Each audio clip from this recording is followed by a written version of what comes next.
ভাই cash out করা যাবে? হ্যাঁ যাবে। ভাই তাহলে 100 টাকা ক্যাশ আউট করলাম। না ভাই, ক্যাশ আউট হবে না। কি বলেন? এই মাত্র না বললেন ক্যাশ আউট হবে? ভাই আমি একটা ঝামেলায় পড়ে গেছি, একটু দেন তাড়াতাড়ি। আরে ভাই বললাম তো হবে না, 100 টাকা ক্যাশ আউট হবে না, জানতো। 100 টাকা হবে না মানে? 100 টাকা কি টাকা না? আমি যদি 1000 টাকা বলতাম তাহলে তো ঠিকই দিতেন। হ্যাঁ দিতাম, কিন্তু আমার কাছে এখন ক্যাশ নেই। আপনি অন্য দোকানে জানতো। কি বলেন ভাই, এত বড় দোকান আপনার, আপনার কাছে 100 টাকা ক্যাশ নেই? দেখেন ভাই, আমি একটু ঝামেলার মধ্যে পড়ে আছি, একটু দেন তাড়াতাড়ি। আরে ভাই আমি 100 টাকা ক্যাশ আউট করবো না, আপনি অন্য দোকানে জানতো। দেখেন ভাই, আমি বুঝতে পারছি 100 টাকা ক্যাশ আউট করলে আপনার একটু কম লাভ হবে, কিন্তু টাকাটা আমার দরকার, আপনি কেন বুঝতে পারছেন না?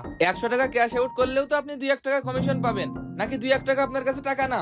আরে ভাই আমি ক্যাশ আউট করবো না, 2-1 টাকা আমার লাগবে না, আপনি জানতো অন্য দোকানে। এই আপনি দেবেন না মানে? আপনার দিয়াই লাগবে। সরি ভাই, কিন্তু টাকাটা আমার খুবই দরকার। আমি গ্রামে যাব, কিন্তু আমার কাছে কোনো টাকা নেই। পরে বিকাশ চেক করে দেখি বিকাশে 100 টাকাই আছে। এখন আপনি যদি আমার টাকাটা না দেন, আমি তো গ্রামে যেতে পারবো না। আরে ভাই তা আপনার টাকার দরকার, আপনি অন্য দোকানে যান না কেন?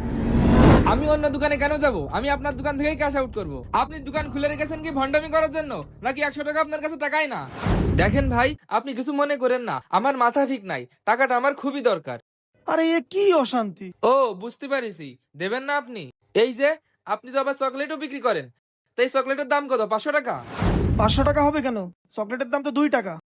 চকলেটের দাম 2 টাকা হবে কা? আপনি তো জমিদার দোকানদার, আপনার দোকানে চকলেট তো 500 টাকা হওয়া দরকার। ভাই আপনি যাবেন এই জায়গাতে? ঠিক আছে যাব, আপনি তো আর ক্যাশ আউট করলেন না, তাহলে আমরা 2টা চকলেট দেন, আমি খাদি খাদি চলে যাই। আপনার দোকানে তো আবার দামি চকলেট। আচ্ছা আপনি চকলেট খাবেন তো? এই নেন, এই নেন, যান। ঝামেলা করেন না তো, যান চকলেট ফকলেট নিয়ে যান। ও, আপনি 2 টাকার চকলেট ফ্রি দিয়ে দিতে পারলেন আর 100 টাকা ক্যাশ আউট দিতে পারলেন না? আপনি তো দেখতে সত্যিই জমিদার দোকানদার। আচ্ছা সরি আমার জমিদার ভাই, আমার 100 টাকা ক্যাশ আউট খুবই দরকার, আপনি একটু দেন না। ভাই আমি 100 টাকা ক্যাশ আউট করব না, আপনি বাংলা বোঝেন না? এই তুই টাকা দিবি না মানে? তুই টাকা দিবি না হয় তোর বাপ টাকা দেবে।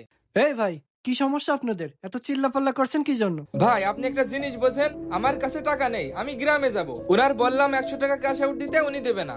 ভাই আমার দোকানে 100 টাকা ক্যাশ আউট হয় না। হ্যাঁ ভাই, উনি 100 টাকা ক্যাশ আউট করে না, উনি তো জমিদার। আপনি 100 টাকা ক্যাশ আউট করবেন না কেন? আপনাকে করতেই হবে। আমিও 100 টাকা ক্যাশ আউট করবো, আমার টাকা দেন। হ্যাঁ আমি 100 টাকা ক্যাশ আউট করবো। আর শোনেন, আপনি যদি 100 টাকা ক্যাশ আউট না করেন, এই দোকান আমরা বন্ধ করে দিব। আচ্ছা আচ্ছা ভাই আপনারা শান্ত হন, আমি দিচ্ছি। বলেন নাম্বার, বলেন নাম্বার বলেন। এই যে, এখন তো ঠিকই ক্যাশ আউট দিচ্ছেন, যখন ভালো করে বললাম তখন তো কানে গেল না। আর একটা কথা মনে রাখবেন ভাই, 100 টাকা কেউ শখ করে ক্যাশ আউট করে না। 100 টাকা ক্যাশ আউট করছে মানে হয়তো সে কোনো বিপদে আছে। ঠিক আমি তেমনই বিপদে পড়েই আসলাম, কিন্তু আপনি তো আমার কোনো কথাই শুনলেন না। শুধু একটা কথা মনে রাখবেন ভাই, আপনারা ব্যবসা করেন শুধু লাভ করার জন্য না, আপনাদের কিছু সামাজিক দায়বদ্ধতা আছে, এগুলো মাথায় রাখবেন। জি